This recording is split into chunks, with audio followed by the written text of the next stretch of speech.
Iskander missile से Iran Sikandar बन गया है। अब स्कंदर मिसाइल की एंट्री होने वाली है और जैसे ही स्कंदर मिसाइल की एंट्री होगी, ईरान विनर घोषित होगा, सिकंदर बनकर उभरेगा। इजराइल को तहस नहस कर देगी ये मिसाइल और अब असली बवाल होगा, क्योंकि स्कंदर ईरान को बनाएगी सिकंदर।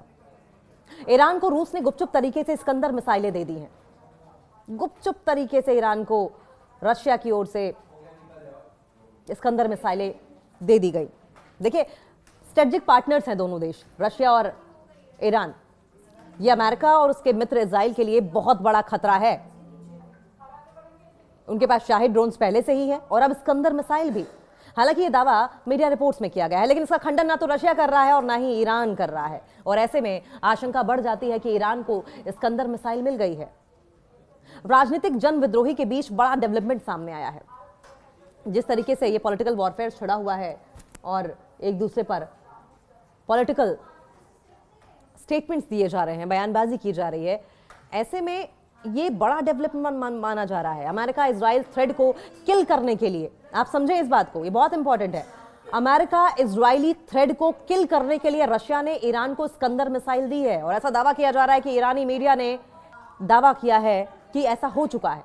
रिपोर्ट्स के मुताबिक रशिया ने ईरान को अपनी स्कंदर शॉर्ट रेंज बैलिस्टिक मिसाइलें दी हैं और ये जो सिस्टम है वो भी सौंपा है ईरान को। और ये मिसाइल ट्रेडिशनल, पारंपरिक और न्यूक्लियर, परमाणु दोनों तरह के वॉरहेड्स ले जाने में सक्षम है। खास बात यह है कि इसे एयर डिफेंस को चकमा देने वाली घातक मिसाइल माना जाता है। एयर डिफेंस को चकमा देने वाली यह लंबे समय तक रशिया के सुपर 6 हथियारों में शामिल रही है। IRGC से जुड़े तस्नीम न्यूज एजेंसी ने 9 जून को दावा किया था और कहा था कि यह ट्रस्टवर्दी सोर्सेज से उन्हें पता चला है, उनके भरोसेमंद सूत्रों से पता चला है कि रशिया की स्कंदर मिसाइल ईरान पहुंच चुकी है। और ये जून में ही हो गया था, यानी कि जो जंग उस वक्त छिड़ी थी, उस वक्त भी ईरान के पास ये ऑप्शन था कि स्कंदर मिसाइल से वो अटैक कर देता। लेकिन अब की बार अगर स्कंदर मिसाइल से अटैक किया जाता है तो इजराइल इस अटैक को बचा नहीं पाएगा, रोक नहीं पाएगा। एजेंसी का दावा अगर सच है तो ये 2023 में ईरान पर लगे संयुक्त राष्ट्र बैलिस्टिक मिसाइल सैंक्शन हटने के बाद वेस्टर्न एशिया में सबसे बड़ा मिसाइल तकनीकी बदलाव होगा।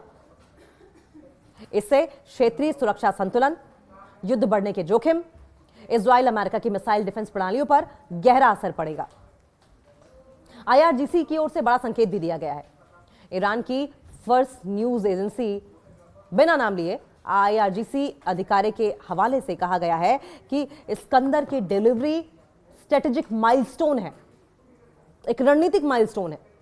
इसे ईरान अपने दुश्मनों और उसके सहयोगियों को करारा जवाब देने में सक्षम होगा, यानी अमेरिका और इजराइल को। यह बयान साफ तौर पर इजराइल और अमेरिका के लिए था। वहीं दूसरी तरफ रशिया स्कंदर के ईरान पहुंचने पर चुप्पी साधे हुए है।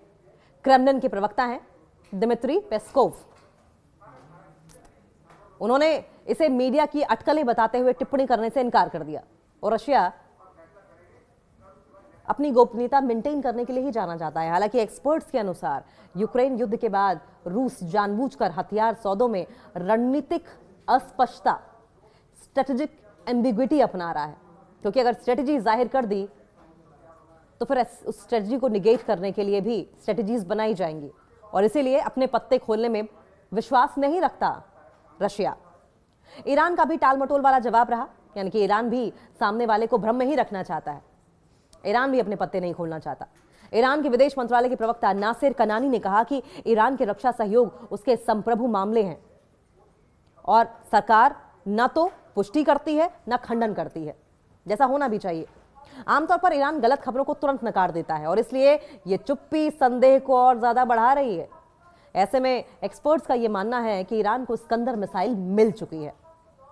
स्कंदर क्यों खतरनाक मानी जाती है?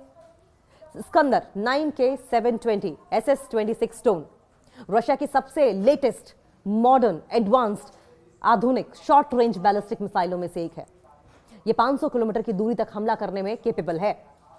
इसका वॉरहेड 480 से 700 किलोग्राम का हो सकता है, यानी कि 480 से 700 किलोग्राम का विस्फोटक ले जा सकता है एक बार में। एक जगह पे दागेगा तो सोचे तबाही कितनी बड़ी होगी। इसके अलावा ये 6 से 7 मैक की स्पीड में हमला भी करती है। ये बेहद सटीक हमला करती है, यानी कि टारगेट को पॉइंट किया और उसके बाद hit. High explosive, cluster, bunker buster के साथ ही न्यूक्लियर ऑप्शन भी देती है ये मिसाइल, यानी कि one in all in one, ये कह लीजिए, एक ही मिसाइल में सारी खूबियां। ये मिसाइल उड़ान के दौरान दिशा बदल सकती है, जिससे कि पैट्रियट, आयरन डोम और एरो जैसी मिसाइलें डिफेंस प्रणालियों को चकमा देना आसान हो जाता है। और ये कौन इस्तेमाल करता है? आयरन डोम, एरो, पैट्रियट, ये सब इजराइल इस्तेमाल करता है। यानी कि ईरान की एक ही मिसाइल इजराइल के तमाम हथियारों, तमाम डिफेंस सिस्टम के लिए काफी होगी।